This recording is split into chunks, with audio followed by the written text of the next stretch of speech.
નમસ્કાર. દિવસભરના તાજા સમાચારોમાં તમારું સ્વાગત છે.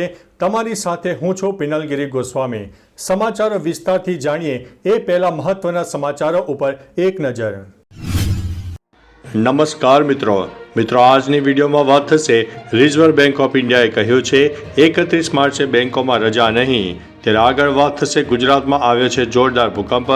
વાત છે કચ્છ બાદ બનાસકાંઠાની. ત્યારે આગળ વાત થશે 11.75 લાખ વિદ્યાર્થીઓની તપાસમાં 93,942 બીમાર સામે આવ્યા છે.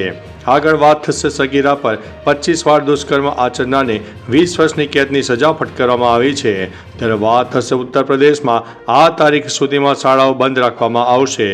આગળ વાત થશે આ છે અમદાવાદનું મિની બાંગ્લાદેશ. ત્યારે વાત થશે બસની ફી બાકી હોવાથી ડ્રાઈવરે વિદ્યાર્થીને રસ્તામાં ઉતારી દીધો. આગળ વાત થશે 108 કિલો ચાંદી સહિત 2.19 કરોડનો મુદ્દામાલ જપ્ત કરવામાં આવ્યો છે. ત્યારે વાત થશે કોમ્યુનિટી હોલ અને પાર્ટી પ્લોટના સંચાલન માટે સ્ટાફની નિમણૂક કરાશે. આગળ વાત થશે પાકિસ્તાને દક્ષિણ આફ્રિકાને હરાવ્યો છે. ત્યારે વાત થશે પાકિસ્તાને LOC પર ગોળીબાર કર્યો, ભારતે મચાવી તબાહી. હવે મિત્રો સમાચારો વિસ્તારથી. પાકિસ્તાની સૈનિકોએ બુધવારે જમ્મુ કાશ્મીરના પૂંછ જિલ્લામાં નિયંત્રણ રેખા LOC ઉપર ગોળીબાર કરીને યુદ્ધ વિરામનું ઉલ્લંઘન કર્યું હતું. આ પછી ભારતીય સૈનિકોએ જોરદાર જવાબ આપ્યો, એવી તબાહી મચાવી કે પાકિસ્તાનને ભારે નુકસાન થયું. અધિકારીઓના જણાવ્યા અનુસાર પાકિસ્તાની સેનાના ઘણા સૈનિકો માર્યા ગયા છે. મિત્રો અન્ય મહત્વના સમાચારની વાત કરીએ તો પાકિસ્તાને દક્ષિણ આફ્રિકાને હરાવ્યું છે. પાકિસ્તાન અને દક્ષિણ આફ્રિકા વચ્ચે ત્રિકોણીય શ્રેણીની ત્રીજી વન ડે મેચમાં પાકિસ્તાને દક્ષિણ આફ્રિકાને કચડી નાખ્યું છે.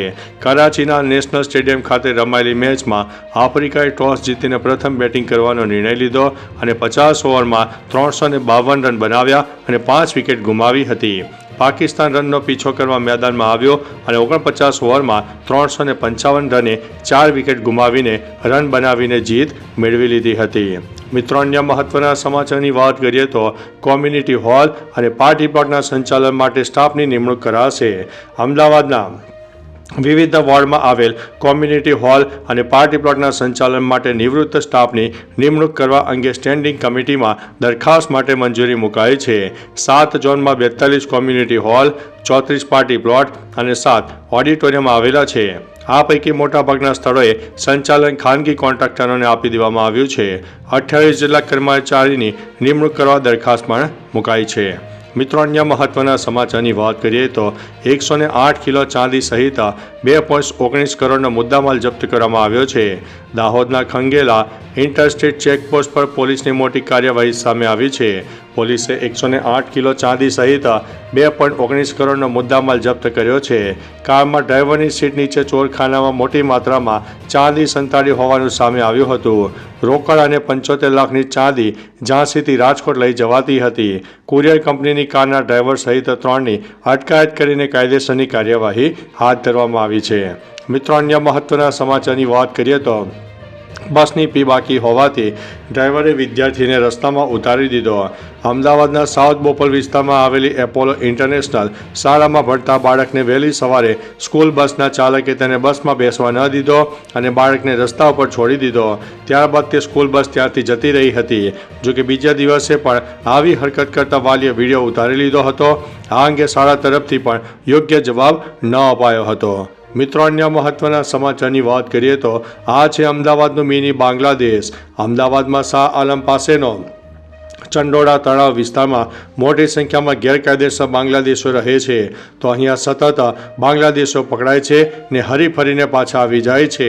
જો કે આ લોકો અહીંયા જના રહેવાસી ન હોવાની પણ નકલી ઓળખ પણ બનાવી દીધી છે. અહીંયા 5,000 જેટલા લોકો વસવાટ કરતા હોવાની માહિતી સામે આવી છે. પોલીસ પકડે તો આ લોકો છટકબારી પણ શોધી કાઢે છે. મિત્રો અન્ય મહત્વના સમાચારની વાત કરીએ તો ઉત્તર પ્રદેશમાં આ તારીખ સુધી શાળાઓ બંધ. ઉત્તર પ્રદેશના ઘણા જિલ્લામાં ખૂબ જ ઉત્સવનો માહોલ છે. મહાકુંભ 2025 અને અમૃત સ્નાનને કારણે માત્ર પ્રયાગરાજમાં જ નહીં પરંતુ તેની આસપાસના જિલ્લામાં પણ ભારે ભીડને કારણે શાળાઓ બંધ રાખવામાં આવી છે. 26 ફેબ્રુઆરી 2025 સુધી ઉત્તર પ્રદેશના પ્રયાગરાજમાં મહાકુંભનું આયોજન કરવામાં આવશે. તેને ધ્યાનમાં રાખીને 15 ફેબ્રુઆરી સુધી ધોરણ 8 સુધીની તમામ શાળાઓ બંધ રહેવાની છે. મિત્રો, અન્ય મહત્વના સમાચારની વાત કરીએ તો સગીરા પર 25 વાર દુષ્કર્મ આચરનારને 20 વર્ષની કેદની સજા. ગાંધીનગર કોર્ટે સગીરા પર 25 વાર દુષ્કર્મ આચરનારને 20 વર્ષની કેદ અને 25,000નો દંડ ફટકાર્યો છે. ઉલ્લેખનીય છે કે ગાંધીનગરની 16 વર્ષીય સગીરા સાથે લગ્ન પ્રસંગમાં એક શખ્સે મિત્રતા કેળવી હતી.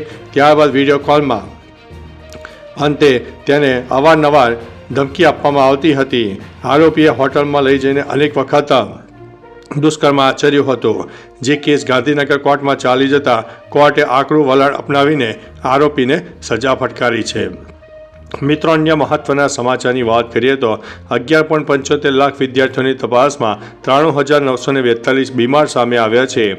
રાષ્ટ્રીય બાળ સ્વાસ્થ્ય કાર્યક્રમ અંતર્ગત સુરત શહેરની આંગણવાડીઓમાં મહાનગરપાલિકાના આરોગ્ય વિભાગ દ્વારા વિદ્યાર્થીઓનું આરોગ્ય સ્ક્રીનિંગ કરવામાં આવ્યું હતું. શહેરની આંગણવાડીથી ધોરણ 12 સુધીના 11,75,358 વિદ્યાર્થીઓનું આરોગ્ય સ્ક્રીનિંગ કરવામાં આવ્યું. એપ્રિલ 1, 2024થી ફેબ્રુઆરી 6, 2025 સુધીમાં આ તપાસમાં 93,942 બાળકોમાં ગંભીર બીમારીઓ જોવા મળી છે. મિત્રો, અન્ય મહત્વના સમાચારની વાત કરીએ તો ગુજરાતમાં આવ્યો ભૂકંપ. કચ્છ બાદ હવે બનાસકાંઠા જિલ્લામાં પણ ભૂકંપના આંચકા અનુભવાયા છે. બનાસકાંઠામાં 3.8ની તીવ્રતાનો ભૂકંપનો આંચકો આવ્યો, જેનું કેન્દ્ર બિંદુ દાંતીવાડા તાલુકાના ડેરી ગામમાં નોંધાયો છે. દાંતીવાડા તાલુકામાં ભૂકંપના આંચકાને લઈને લોકોમાં ભયનો માહોલ સર્જાયો છે. ભૂકંપને લઈને અત્યાર સુધીમાં કોઈ જાનહાનિ કે નુકસાનીના સમાચાર નથી મળ્યા. ખાસ વાત છે કે કચ્છમાં પણ અવારનવાર ભૂકંપના આંચકા આવતા રહે છે.